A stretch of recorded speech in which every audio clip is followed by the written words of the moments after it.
Hello guys, welcome back to my channel. இங்கிலீஷில் பேசலாமா? So இன்னைக்கு நம்ம என்ன பார்க்க போகிறோம் அப்படின்னா அட்ஜெக்டிவ்ஸ் பார்க்க போகிறோம். ஸோ அட்ஜெக்டிவ்ஸை பற்றி டீட்டெயில்டாக இந்த கிளாஸில் பார்க்க போகிறோம். ஸோ அட்ஜெக்டிவ்ஸ் அப்படின்னா என்னென்னா பெயர் உரி சொற்கள். பெயர் உரி சொற்கள், அதாவது ஏன் இதுக்கு பெயர் உரி சொற்கள் பேர் அப்படின்னா, இப்போ பெயர்ன்றது நம்ம எது கொடுப்போம்? நவுனுக்கும் ப்ரோனவுன் தான் ஒரு நபரை குறிக்கிறது, ஒரு பெயரை குறிக்கிறது சொல்லுவோம், சரிங்களா? ஸோ நவுன்னா பெயர் சொற்கள். ஸோ அதை நம்ம என்ன, இது பிரதிபெயர் சொற்கள்னு சொன்னோம் ப்ரோனவுன்ஸை. ஸோ இந்த நவுனையும் பிரதிபெயர் சொற்களையும் அதை பற்றி டிஸ்கிரைப் பண்ணுறது, அது எப்படி இருந்தது, அது எப்படி இருக்கு அப்படின்றத பற்றி டிஸ்கிரைப் பண்ணுது. டிஸ்கிரைப்னா என்னன்னா ஒன்றை விவரிக்குது அப்படின்னு இருந்துச்சுன்னா அதுதான் அட்ஜெக்டிவ்ஸ் அப்படின்னு நம்ம சொல்றோம். ஸோ ஃபார் எக்ஸாம்பிள் பார்ப்போம். So Abdul is a good boy. அப்போ அப்துல்ன்றது ஒரு பெயர், கரெக்டா? So is a good boy. அப்போ இதுல அப்துல் ஒரு நல்ல சிறுவன். அப்போ அப்துல் எப்படிப்பட்ட ஒரு சிறுவன்? ஒரு நல்ல சிறுவன். அப்போ குட் பாய். ஸோ இந்த இடத்துல இந்த ஸ்டேட்மெண்ட்ல Abdul is a good boy இருக்கா? ஸோ இந்த குட்டை மறைச்சிட்டீங்கன்னா Abdul is a boy. But எப்படிப்பட்ட boy? He is a good boy. அப்போ குட்ன்றது அட்ஜெக்டிவ். ஸோ நெக்ஸ்ட் பாருங்க, Vicky is a sweet boy. So இதுல இந்த ஸ்வீட்டை மறைச்சிட்டீங்கன்னா Vicky is a boy. Yes, நமக்கு தெரியும் விக்கி இஸ் அ பாய். ஆனா எப்படிப்பட்ட பாய்?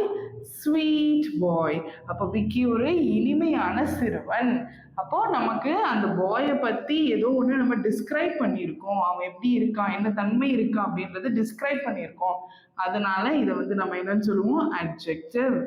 ஸோ நெக்ஸ்ட் ஒன் பாருங்க, she is a tall girl.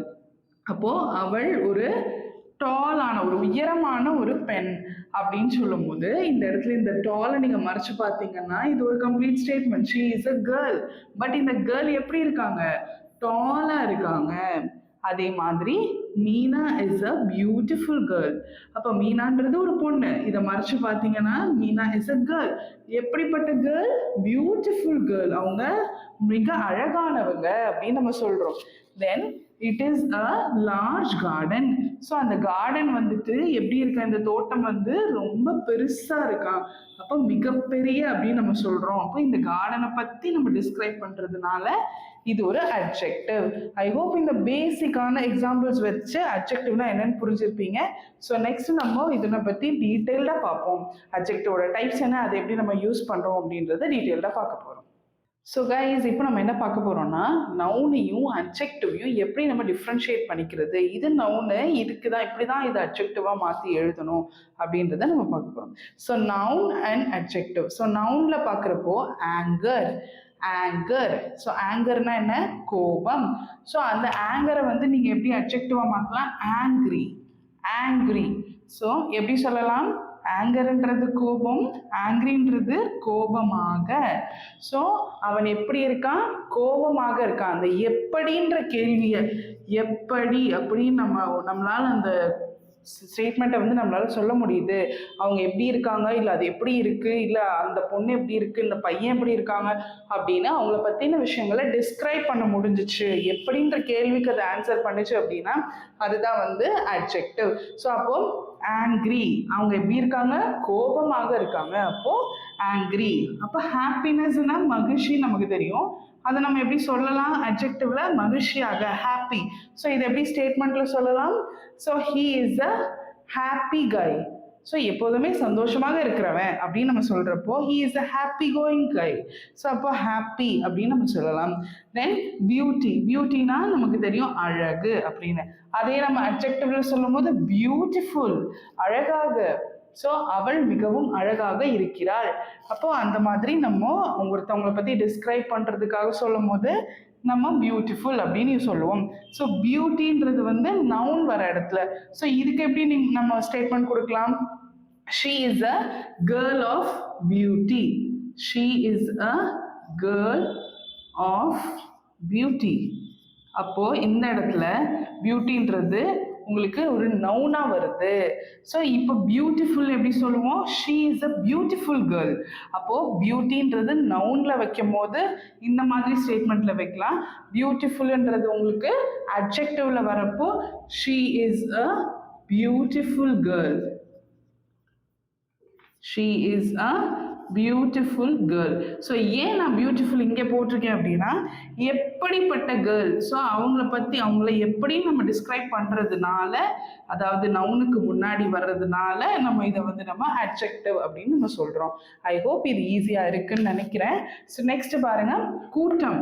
So க்ரௌடுனா என்ன? கூட்டம். அப்போ கூட்டமாக அப்படின்னா க்ரௌடட். அப்போ அந்த இடம் எப்படி இருந்துச்சு? கூட்டமாக இருந்துச்சு அப்படின்னு சொல்றப்போ it is a crowded place அப்படின்னு நம்ம சொல்லலாம். தென் ஹங்கர். ஹங்கரை நம்ம பசின்னு சொல்லுவோம். ஸோ அவன் எப்படி இருந்தா? பசியாக இருந்தான். அப்போ hungry. He was hungry. He was hungry அப்படின்னு நம்ம சொல்லுவோம். ஸோ அப்போ சேட்னஸ். சேட்னஸ்னா என்ன? வருத்தம். ஸோ அதை நம்ம வந்து அட்ஜெக்டிவாக மாத்துறப்போ வருத்தமாக, வருத்தமாக அப்படின்னு நம்ம சொல்லுவோம். ஐ ஹோப் நவுனுக்கும் அட்ஜெக்டிவுக்குமான டிஃப்ரென்சியேஷன் எப்படி இருக்கு, டிஃப்ரெண்ட் எப்படி நம்ம பண்றது, இதுக்கும் இதுக்கும் எப்படி நம்ம கனெக்ட் பண்றது அப்படின்னு நம்ம புரிஞ்சிருக்கும்னு நினைக்கிறேன். ஸோ இதோட டைப்ஸ்க்கு நெக்ஸ்ட் நம்ம போறோம். ஓகே கைஸ், ஸோ நம்ம இப்போ என்ன பார்க்க போகிறோம் அப்படின்னா கைண்ட்ஸ் ஆஃப் அட்ஜெக்டிவ்ஸ், அதாவது எத்தனை வகைகள் இருக்குது அப்படின்னு நம்ம பார்க்க போகிறோம். ஸோ நீங்கள் சின்ன கிளாஸஸில் படிச்சிருக்கலாம். ஸோ இப்போ படிக்கக்கூடிய ஒரு ஸ்டூடெண்ட்ஸாக இருக்கலாம், அட்ஜெக்டிவ்ஸை பற்றி டீட்டெயிலாக தெரிஞ்சுக்கக்கூடிய ஒரு எல்டராக கூட இருக்கலாம். So you can get some detail information in this, சரிங்களா? ஸோ கொஞ்சம் நீங்கள் இது தெளிவாக பார்க்கறதுக்காக நான் இத்தனை டைப்ஸையும் நான் எழுதியிருக்கேன். ஓகே, ஸோ மொத்தமாக 13 டைப்ஸ் இருக்குது. So adjective of quality, quantity, demonstrative adjectives, interrogative adjectives, adjective of size, adjective of shape, adjective of color, adjective of age, adjective of feeling, adjective of material, adjective of origin, possessive adjectives, compound adjectives.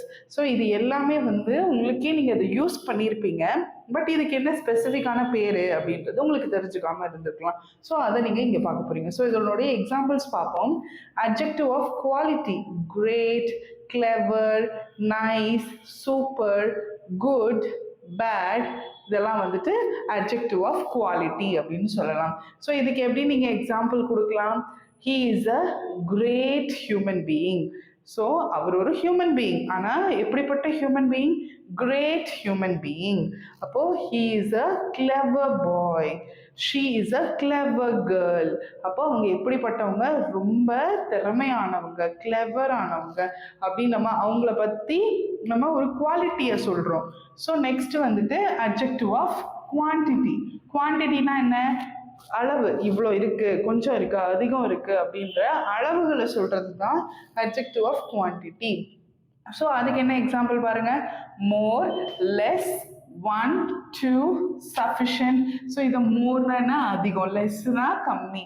நம்பர்லேயும் சொல்லலாம் 1, 2, 3 அப்படின்னு நம்பர்ஸ்லையும் சொல்லலாம். அதுவுமே ஒரு quantity தான். Sufficient, சஃபிஷியன்ட்னா போதுமான அளவு. So இந்த மாதிரி அளவுகளை பற்றி சொல்லும்போது அதை நம்ம வந்து அட்ஜெக்டிவ் ஆஃப் குவான்டிட்டி அப்படின்னு சொல்லுவோம். ஸோ நெக்ஸ்ட் வந்து டெமான்ஸ்ட்ரேட்டிவ் அட்ஜெக்டிவ்ஸ். ஸோ டெமான்ஸ்ட்ரேட்டிவாக நம்ம நிறைய இடத்துல பார்த்துருப்போம், கரெக்டாக. ஸோ ப்ரொனவுன்ஸ்லையும் பார்த்துருப்போம். So this, that, those, these, இது வந்து ஒரு ஒரு இடத்துக்கு ஏற்ற மாதிரி அட்ஜெக்டிவாகவும் யூஸ் பண்ணிக்கலாம், ப்ரொனவுனாகவும் யூஸ் பண்ணிக்கலாம். ஸோ திஸ், தட், இதெல்லாம் வந்து டெமான்ஸ்ட்ரேட்டிவ். ஒரு இதை வந்து நம்ம சுட்டி காட்டுறோம், இது, அது, அவை, இவை அப்படின்னு நம்ம சுட்டி காட்டுற இடத்துல இருக்குன்னா அது வந்து டெமான்ஸ்ட்ரேட்டிவ் அட்ஜெக்டிவ். நெக்ஸ்ட் வந்து இன்டரோகேட்டிவ் அட்ஜெக்டிவ். இன்டரோகேட்டிவ் அப்படின்னா என்ன? கொஸ்டின் கேட்கறது, கேள்வி. அந்த கேள்வியை வந்து எழுப்புது, அவங்க எப்படிப்பட்டவங்க அப்படின்ற கேள்விகளை எழுப்புற போது நம்ம இந்த மாதிரி இன்டரோகேட்டிவ் கொஸ்டின் வேர்ட்ஸ் யூஸ் பண்ணுவோம். Which, what, who, whose, why. So அதே மாதிரி இந்த டெமான்ஸ்ட்ரேட்டிவ் அப்படிதான். அதை பற்றின கேள்விகளை எழுப்பும் போது, எப்படிப்பட்டது, இந்த புக்கு எப்படி, அந்த புக்கு எப்படி அப்படின்னு கேட்கும் போது நம்ம கேள்விகளை எழுப்புறோம். So interrogative. அதை பற்றி சொல்கிறப்போ நம்ம குறிப்பிட்டு சொல்கிறோம், அதை பற்றி டிஸ்கிரைப் பண்ணுறோம். அப்போ அது திஸ், தட்னு டெமான்ஸ்ட்ரேட்டிவ்ல யூஸ் பண்ணுவோம். ஸோ நெக்ஸ்ட் பார்த்தீங்கன்னா அட்ஜெக்டிவ் ஆஃப் சைஸ். ஸோ ஒரு விஷயம் வந்து சின்னதா, பெருசா அப்படின்னு சைஸ் ஓரியன்டா, அதாவது அளவு ஓரியன்டா நம்ம சொல்றப்போ நம்ம அதை ஸ்மால், பிக், லார்ஜ், மீடியம் அப்படின்னு அளவுகளுக்கான பெயர்களை வச்சு நம்ம சொல்லுவோம், டிஸ்கிரைப் பண்ணுவோம், சரிங்களா? அதாவது அட்ஜெக்டிவ்ஸ் யூஸ் பண்ணுவோம். Adjective of shape. அப்போ ஷேப்ஸ் நமக்கு தெரியும், square, rectangle, circle, triangle. So அப்போ இந்த புக்கோட வடிவம் என்னவா இருக்கு? ஸ்கொயர் ஷேப்ல இருக்கு, ரெக்டாங்கிள் ஷேப்ல இருக்கு அப்படின்னு நம்ம ஷேப்ஸை வச்சு சொல்றப்போ அது எப்படிப்பட்ட புக் அப்படின்னு சொல்றப்போ நம்ம அட்ஜெக்டிவ் ஆஃப் ஷேப் யூஸ் பண்றோம். Then seventh one is adjective of colours. So கலர்ஸை வந்து சொல்லி ஓகே இது எப்படிப்பட்ட புக்கு, நல்லா ரெட்டாக இருக்குது அந்த புக்கோட கலர் அப்படின்னு நம்ம சொல்கிறோம் இல்லையா.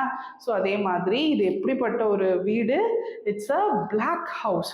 ஸோ அப்போ பிளாக் கலரை வந்து மையப்படுத்தி நம்ம ஏதோ ஒன்று சொல்கிறோம் அப்படின்னா அந்த அட்ஜெக்டிவ் ஆஃப் கலரில் நம்ம பிளாக்னு யூஸ் பண்ணுவோம். அதே மாதிரி it is a blue dress, it is a blue dress, அந்த ட்ரெஸ் எப்படி இருக்குது, ப்ளூ கலரில் இருக்குது அப்படின்னு நம்ம கலரை மையப்படுத்தி சொல்லும் போது it's called adjective of color. Then adjective of age. So ஒருத்தவங்களோட வயசை பொறுத்து நம்ம ஏதோ ஒன்று சொல்கிறோம், அவங்களோட வயசை பற்றி சொல்கிறோம் அப்படின்னா it will be called as adjective of age. Example old, young, elder, teenage. So இந்த மாதிரி வேர்ட்ஸ் எல்லாமே adjective of ஏஜில் நம்ம யூஸ் பண்ணுவோம். For example she is a old lady, so she is a young girl. அப்போ இந்த மாதிரி அவங்க எப்படிப்பட்டவங்க, ஓல்டானவங்க, எப்படிப்பட்டவங்க ரொம்ப யங்கானவங்க. யங்குனா இளமைன்னு அர்த்தம், ஓல்டுனா முதுமைன்னு அர்த்தம். So similar way adjective of feeling. So உங்களுடைய ஃபீலிங்கை வெளிப்படுத்துது அப்படின்னா அதை வந்து நம்ம அட்ஜெக்டிவ் ஆஃப் ஃபீலிங் சொல்லுவோம். So angry, lazy, afraid, sad, happy. So ஆங்க்ரினா கோவம், லேசினா சோம்பேறித்தனம், அஃப்ரைடுனா பயப்படுறது, சேட்னா கவலை, ஹாப்பினா சந்தோஷம். ஸோ அப்போது உங்களுடைய ஃபீலிங்கை வந்து வெளிப்படுத்துறீங்க. அப்போது for example he is a angry man, அவன் ஒரு கோவக்காரன் அப்படின்னு நம்ம சொல்கிறோம். அதே மாதிரி she is a lazy girl, அவள் ரொம்ப சோம்பேறியானவள். அப்போது அவளை பற்றி நம்ம டிஸ்கிரைப் பண்ணியிருக்கோம், அந்த இடத்துல நம்ம அட்ஜெக்டிவ் ஆஃப் ஃபீலிங் யூஸ் பண்ணுவோம். ஸோ நெக்ஸ்ட் வந்துட்டு அட்ஜெக்டிவ் ஆஃப் மெட்டீரியல். ஸோ மெட்டீரியல்னா என்ன, ஒரு பொருள். So copper, silver, gold, iron, tin அப்படின்னு சொல்லிட்டு நம்ம ஏதோ ஒரு மெட்டீரியல் பற்றி சொல்கிறோம் அப்படின்னா அது வந்து அட்ஜெக்டிவ் ஆஃப் மெட்டீரியல் சொல்லுவோம். ஸோ ஃபார் எக்ஸாம்பிள் இது எப்படி நம்ம சென்டென்ஸில் யூஸ் பண்ணலாம், இந்த பாத்திரம் எதால் ஆனது, காப்பரால் ஆனது அப்படின்னு நம்ம சொல்றோம் இல்லையா. It is a copper vessel. அது வெசல் தான், ஆனா என்ன வெசல், காப்பர் வெசல். வெசல்னா ஒரு பாத்திரம், அந்த வெசல் வந்து என்னவால் ஆனது, எப்படிப்பட்டது, காப்பரால் ஆனது. So it is a copper vessel. It is a silver ring, it is a gold ring அப்படின்னு நம்ம அந்த பொருளை பற்றி நம்ம டிஸ்கிரைப் பண்ணும்போது அட்ஜெக்டிவ் ஆஃப் மெட்டீரியல் நம்ம யூஸ் பண்ணுவோம். So next one adjective of origin. ஆரிஜின்னா என்ன, எங்கே அவங்களோட பூர்வீகம் அப்படின்னு நம்ம சொல்கிறோம், எங்கேருந்து உருவானது அப்படின்னு சொல்கிறோம். அப்போ ஃபார் எக்ஸாம்பிள் எந்த இடம் நம்ம சொல்லும் போது இந்தியா, அமெரிக்கா, ஜப்பான் அப்படின்னு சொல்லிட்டு நம்ம கண்ட்ரியோ இல்லை ஊரோ அந்த மாதிரி அதனுடைய பேரை வச்சு சொல்லும் போது, ஃபார் எக்ஸாம்பிள் இப்போ ஒருத்தவங்க வந்து வெளிநாட்டில் போய் வேலை செய்கிறாங்க ஓகேங்களா. ஸோ அப்போ அவங்க வந்து ஒரு கவர்மெண்ட் ஸ்டாஃபாக இருந்தாங்க அப்படின்னா இங்கேருந்து போகிறவங்களை நம்ம அம்பாசிடர் அப்படின்னு நம்ம சொல்லுவோம், கரெக்டா. ஸோ அப்போது அவங்க வந்து யார், he is an Indian ambassador, Indian ambassador. So அப்போது அவங்க யார், இந்தியன் அம்பாசிடர்.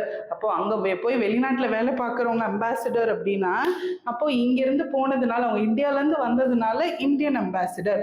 அப்போது ஒரு ஆரிஜின், அவங்க எங்கேருந்து உருவாக்கப்பட்டாங்க அப்படின்றதுக்காண்டி நம்ம சொல்லும் போது அதை மென்ஷன் பண்ணுறோம். அப்போ எப்படிப்பட்டவங்க, இந்தியன் அம்பாசிடர் அப்படின்னு நம்ம சொல்கிறதுனால அது adjective of origin. So next possessive adjectives.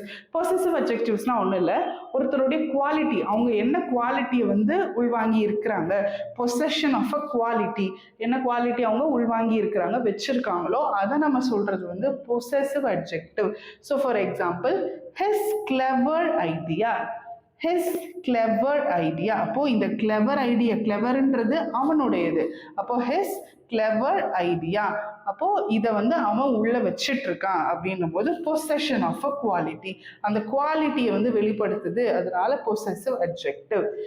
Compound adjectives. காம்பவுண்ட்னா என்ன, காம்பவுண்ட் வேர்ட்னாலே ரெண்டு வார்த்தைகளை ஒன்று சேர்த்து சொல்லக்கூடியது தான், கரெக்டா. அதே மாதிரி ரெண்டு வேர்டை சேர்த்து ஒரு அட்ஜெக்டிவ் உருவாகுது. Absent minded. ஆப்சென்ட் மைண்டட் அப்படின்னா he is a absent minded guy.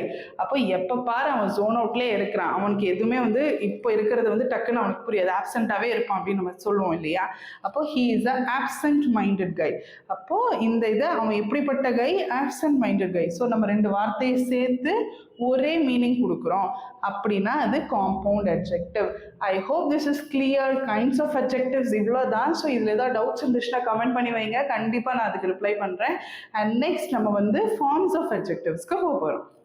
Forms of adjectives அதாவது எந்த மாதிரியான ஃபார்ம்ஸ், அதாவது எப்படின்னா இப்போ ஒரு விஷயம் வந்து எவ்வளோ தூரம் எவ்வளோ அளவில் இருக்குது அப்படின்னு நம்ம சொல்லுவோம் இல்லையா. ஸோ அவங்க பியூட்டிஃபுல்லாக இருக்காங்க, ஆனால் எவ்வளோ பியூட்டிஃபுல்லாக இருக்காங்கன்னு உங்களால் அளவிட முடியாது, கரெக்டாக.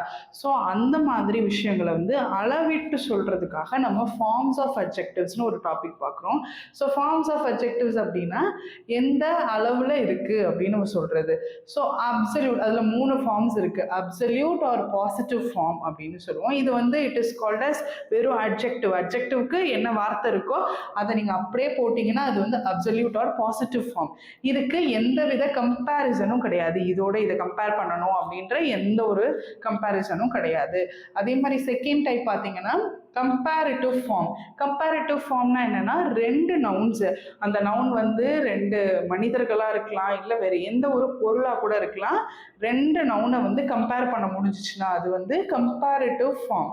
நெக்ஸ்ட் வந்து பார்க்க போகிறோம் சூப்பர்லேட்டிவ் ஃபார்ம். சூப்பர்லேட்டிவ் ஃபார்ம் அப்படின்னா கம்பேர் பண்ணவே முடியாத அளவுக்கு, அதாவது 2 பேரை தவிர்த்து மேலே 2க்கும் மேற்பட்டவங்க இருந்தாங்க அப்படின்னா, ஃபார் எக்ஸாம்பிள் ஒரு கிளாஸ் ஃபுல்லாக இருக்காங்க, அதில் ஒரே ஒரு ஸ்டூடெண்ட்டை பற்றி மட்டும் சொல்கிறோம் அப்படின்னா அதுதான் சூப்பர்லேட்டிவ் ஃபார்ம். சூப்பர்லேட்டிவ்னா என்னது, 2க்கு மேற்பட்ட விஷயங்களை கம்பேர் பண்ணுறது. ஸோ ஒரு கிளாஸில் எப்படியும் குறைஞ்சது ஒரு 20 பேர் இருக்காங்கன்னா அந்த 20 பேரோட கம்பேர் பண்ணி ஒருத்தர் சொல்கிறோம் அப்படின்னா அதுதான் சூப்பர்லேட்டிவ் ஃபார்ம். ஸோ இதில் பாருங்கள், பாசிட்டிவ் ஃபார்ம்னா என்னது, கம்பேரிசனே கிடையாது, டைரக்டாக அட்ஜெக்டிவ்க்கு என்ன வார்த்தை யூஸ் பண்ணுவீங்களோ அதை அப்படியே நீங்கள் எழுதிடுவீங்க. கம்பேரிட்டிவ் ஃபார்முக்கு வந்து 2 விஷயங்களை 2 நவுன்ஸை கம்பேர் பண்ணணும். சூப்பர்லேட்டிவ் ஃபார்மில் வந்து 2க்கும் மேற்பட்ட விஷயங்களை 2க்கும் மேற்பட்ட நவுன்ஸை வந்து நம்ம கம்பேர் பண்ணணும்.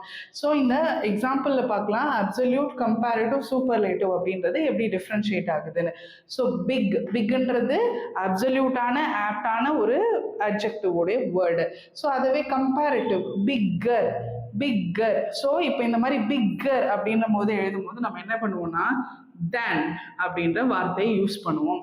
ஸோ ஃபார் எக்ஸாம்பிள் என்ன சொல்லலாம், ஒரு ஃப்ரூட் எடுத்துக்கிறோம் சரிங்களா, 2 ஃப்ரூட் எடுத்துக்கிறோம். ஃபார் எக்ஸாம்பிள் ஆப்பிளையும் வாட்டர்மெலனையும் எடுத்துக்கிறோம். ஸோ வாட்டர்மெலன் பெருசா ஆப்பிள் பெருசா, வாட்டர்மெலன் தானே பெருசு, அதாவது தர்பூசணி பழம் அதுதானே பெருசு. அப்போ நம்ம என்ன சொல்லுவோம், watermelon is bigger than apple. அப்போ ஆப்பிளை விட வாட்டர்மெலன் தான் பெருசு. அப்போ 2 விஷயங்களை 2 நவுன்ஸை நம்ம வந்து கம்பேர் பண்ணுறோம். அப்போ 2த்தை கம்பேர் பண்ணும்போது தென் அப்படின்னு நம்ம யூஸ் பண்ணணும். Watermelon is bigger than apple அப்படின்னு நம்ம கம்பேர் பண்ணணும். ஸோ நெக்ஸ்ட் பார்த்தீங்கன்னா பிக்கெஸ்ட். இப்போது நிறைய ஃப்ரூட்ஸ் வச்சுருக்கீங்க, வாட்டர்மெலன், பனானா, மேங்கோ, இந்த மாதிரி நிறைய ஃப்ரூட்ஸ் வச்சுருக்கீங்க. அதில் பெருசு எதுவாக இருக்க முடியும், வாட்டர்மெலனாக இருக்குது சரிங்களா. 2க்கும் மேற்பட்ட விஷயங்கள் நவுன்ஸை நம்ம வச்சுருக்கோம். அந்த 3த்துல எது ரொம்ப பெருசாக இருக்குது, watermelon. So watermelon is the biggest of all the fruits. அப்போ watermelon is the biggest of all the fruits அப்படின்னு சொல்கிறப்போ அந்த நீங்கள் வச்சிருக்க லிஸ்ட்டில் இருந்து எது பிக்கரோ, ரொம்ப எல்லாத்த விட பிக்கரோ, அப்போ நம்ம அதை மட்டும் நம்ம குறிப்பிட்டு சொல்கிறப்போ பிக்கெஸ்ட். ஸோ அப்போ நம்ம இங்கே என்ன யூஸ் பண்ணுவோம் அப்படின்னா த பிக்கெஸ்ட் அப்படின்னு நம்ம யூஸ் பண்ணுவோம். கம்பேரிட்டிவ் பொறுத்த வரைக்கும் தன் யூஸ் பண்ணுவோம், சூப்பர்லேட்டிவ் பொறுத்த வரைக்கும் த யூஸ் பண்ணுவோம். ஏன் அப்படி யூஸ் பண்ணுறோம்னா ஒரு ஸ்டேட்மெண்ட்டில் நம்ம மொத்தமாக ஒரு விஷயத்தை கம்பேர் பண்ணி ஒன்றே ஒன்று மட்டும் சொல்கிறோம், ஓகேவா. ஸோ நிறைய ஸ்டூடெண்ட்ஸ்லேருந்து ஒரே ஒரு ஆளை மட்டும் நம்ம குறிப்பிடும் போது, இப்போ ஃபார் எக்ஸாம்பிள் ஒரு கிளாஸ் ஃபுல்லாக வந்து கேர்ள்ஸ் பாய்ஸ் இருக்காங்க, அதில் ஒரே ஒரு பையன் இல்லை ஒரே ஒரு பொண்ணு தான் ரொம்ப டாலாக இருக்காங்க அப்படின்னா அப்போ மிச்சம் எல்லாரோட கம்பேர் பண்ணுறப்ப எப்படி சொல்லுவோம், he is the tallest boy in the class, she is the tallest girl in the class. அப்போ அந்த கிளாஸ்லே இவன் தான் டால் ஆனவன் அப்படின்னு நம்ம சொல்றதுக்கு சூப்பர்லேட்டிவ் ஃபார்ம் தான் நம்ம யூஸ் பண்ணணும். ஸோ இங்கே பாருங்க, டால், டாலர், டாலஸ்ட். அப்போ கம்பேரிட்டிவ்னா என்ன? ரெண்டு விஷயங்களை கம்பேர் பண்றது. சூப்பர்லேட்டிவ்னா என்ன? ரெண்டுக்கும் மேற்பட்ட நவுன்ஸை வந்து கம்பேர் பண்றது. Young, younger, youngest. ஸோ இதுக்கு எப்படி எக்ஸாம்பிள் சொல்லலாம்? ஐ ஆம் the young girl in my family அப்படின்னு நம்ம சொல்றோம்ல. ஆனால் அதை யங் கேர்ள்னு சொல்லக்கூடாது, யங்கஸ்ட் கேர்ள். ஸோ அப்போ பேசுகிறப்போ நம்மளோட நவுன்ஸையோ ப்ரொனவுனையோ எந்த இடத்துல அட்ஜெக்டிவோ எங்கே யூஸ் பண்ணுறோமோ அதை கரெக்டாக நம்ம யூஸ் பண்ணணும். நம்ம தப்பாக சொல்லியிருந்துக்கோன்னு தெரியாமல் தப்பு பண்ணியிருப்போம். ஸோ ஃபார் எக்ஸாம்பிள் இப்போ நான் சொன்னேன் இல்லையா, ஐ ஆம் the young girl in my family. அப்போது யங் கேர்ள்னு சொல்லக்கூடாது, என்னோட ஃபேமிலியில் நிறைய பேர் இருக்காங்க, அதில் நான் தான் ரொம்ப சின்னவ அப்படின்னா ஐ ஆம் the youngest girl in my family. புரியும்னு நினைக்கிறேன். Young, younger, youngest. அப்போ யங்கர் எப்போ யூஸ் பண்ணுவோம்? ரெண்டு பேர் கம்பேர் பண்ணும்போது. My brother is younger than me, my sister is younger than me. என்னை விட அவங்க யங்கராக இருக்காங்க, சின்னவங்களா இருக்காங்க அப்படின்னு நம்ம கம்பேர் பண்ணுறோம். ஸோ இதையே நான் கலர் டிஃப்ரென்ஷியேட் பண்ணி எழுதியிருக்கேன் அப்படின்னா இதெல்லாம் வந்து easy. Big, bigger, biggest, tall, taller, tallest, young, younger, youngest. இதெல்லாத்தையும் நம்ம வந்து இஆர் சேர்த்து எழுதிரும். இங்கே இஎஸ்டி, இஎஸ்டி, இஎஸ்டி சேர்த்து எழுதிரும். பட் ஒரு சில வார்த்தைகள், ஒரு சில குவாலிட்டி, ஒரு சில கண்டிஷன்ஸ் வந்துட்டு நமக்கு different, totally different word use பண்ணுவோம். எங்கே யூஸ் பண்ணுவோம்னா ஃபார் எக்ஸாம்பிள் குட். இந்த குட்டை வந்துட்டு கம்பேரிட்டிவ்ல எழுதும் போது, ரெண்டு பேரை கம்பேர் பண்ணும்போது பெட்டர்னு எழுதுவோம். அதே சூப்பர்லேட்டிவ் நிறைய பேரோட கம்பேர் பண்ணும்போது பெஸ்ட்னு எழுதுவோம். ஸோ அப்போ குட்ன்றது உங்களை பத்தி சொல்றது, he is a good boy. அப்போ இங்க பெட்டர்னா இப்போ ரெண்டு பேர் இருக்காங்க, அப்போ ராம் அண்ட் ரவின்னு ரெண்டு பேர் இருக்காங்க அப்படின்னா ராம் இஸ் பெட்டர் தென் ரவி. ரவியை விட ராம் பெட்டரா இருக்கான். அப்போ ரெண்டு பேர் கம்பேர் பண்ணும்போது நம்ம பெட்டர் யூஸ் பண்ணணும். ரெண்டுக்கும் மேற்பட்டவங்க, இப்போ ராம்ன்ற ஒரு பையன் இருக்கான், அவனை சுத்தி நிறைய பேர் கிளாஸ்ல இருக்கும் போது Ram is the best student in the class, best student. அப்போ கிளாஸ்லேயே அவன் தான் பெஸ்ட் அப்படின்னு நம்ம சொல்றப்போ நிறைய பேரோட அந்த ராமன்ற ஒரு பையனை நம்ம கம்பேர் பண்றோம். ஐ திங்க் இது புரியும்னு நினைக்கிறேன். அதனால தான் இதுக்கு நான் கலர்ஸ் டிஃப்ரென்ஷியேட் பண்ணியிருக்கேன். Good, better, best. Bad, worse, worst. அப்போ ஒரு நாள் நல்லா இல்லை, it is a bad day அப்படின்னு நம்ம சொல்றோம். அப்போ இன்னொரு நாளோட இந்த நாளை கம்பேர் பண்ணும்போது it is worse than yesterday அப்படின்னு நம்ம கம்பேர் பண்ணி சொல்லணும். ஓகேவா? ஸோ அப்போ ரெண்டு நாட்களை நம்ம கம்பேர் பண்றப்போ நேற்றை விட இன்னைக்கு வேர்ஸா இருந்தது அப்படின்னு சொல்றோம். அப்போ கம்பேர் பண்றப்போ எப்படி சொல்லணும்? It is worse than yesterday, today is worse than yesterday, today is worse than previous day அப்படின்னு நம்ம நேற்றுக்கும் இன்னைக்கும் கம்பேர் பண்ணுறோம். அது மாதிரி வர்ஸ்ட், எல்லா நாளை விட இன்னைக்கு தான்ப்பா ரொம்ப வர்ஸ்ட்டாக போச்சு அப்படின்னு நம்ம சொல்கிறோம்ல. அப்போது எல்லா நாட்களும், நிறைய நாட்களோட நான் இந்த நாளை குறிப்பிடுறேன் அப்படின்னா வர்ஸ்ட். பியூட்டிஃபுல். ஸோ இதை வந்து நான் தனியாக சொல்கிறதுக்கு காரணம் என்னென்னா, இப்போ இந்த மாதிரி வேர்டு இருக்குன்னா இதுக்கு நீங்கள் சைடில் இஆரோ இல்லை இஎஸ்ஓ இந்த மாதிரி நம்ம சேர்க்க முடியாது. அதுக்கு தனியாக நம்ம என்ன சேர்த்துக்கோன்னா கம்பேரிட்டிவ்ல மோர் சேர்த்துக்கிறோம், சூப்பர்லேட்டிவ்ல மோஸ்ட்னு சேர்த்துருவோம். So beautiful, more beautiful, most beautiful. அப்போ ரெண்டு பேரை கம்பேர் பண்ணும்போது she is more beautiful than her sister. அவங்க சிஸ்டரை விட அவ கொஞ்சம் பியூட்டிஃபுல்லா இருக்கா. அதே மாதிரி மோஸ்ட் பியூட்டிஃபுல்னா அவங்க ஃபேமிலியிலே அவ தான்ப்பா பியூட்டிஃபுல் அப்படின்னு நம்ம சொல்றப்போ she is the most beautiful girl in her family. அதுக்கப்புறம் மச் இல்லைன்னா மெனி, இந்த ரெண்டு வார்த்தையில எது வந்தாலும் மோர் தான் யூஸ் பண்ணணும், இங்கே மோஸ்ட் தான் யூஸ் பண்ணணும். அது மாதிரி ஃபார் எக்ஸாம்பிள் இன்ட்ரெஸ்டிங், ஒரு ஸ்டோரி இன்ட்ரெஸ்டிங்காக இருக்குது அப்படின்னா அந்த ஸ்டோரி வந்து இன்னொரு ஸ்டோரியோட ரெண்டு ஸ்டோரி இருக்குது, ஒரு ஸ்டோரி இன்னொரு ஸ்டோரியோட கம்பேர் பண்ணுறப்போ it is more interesting than that story. அந்த ஸ்டோரியை விட இது ரொம்ப இன்ட்ரெஸ்டிங்காக இருக்குது அப்படின்னு சொல்கிறோம். அதே மாதிரி சூப்பர்லேட்டிவ்ல நிறைய ஸ்டோரிஸ் இருக்குது, அதில் எல்லாத்துலேருந்து எனக்கு இதுதான் ரொம்ப இன்ட்ரெஸ்டிங்காக தெரியுது அப்படின்னா it is the most interesting story from this list of stories.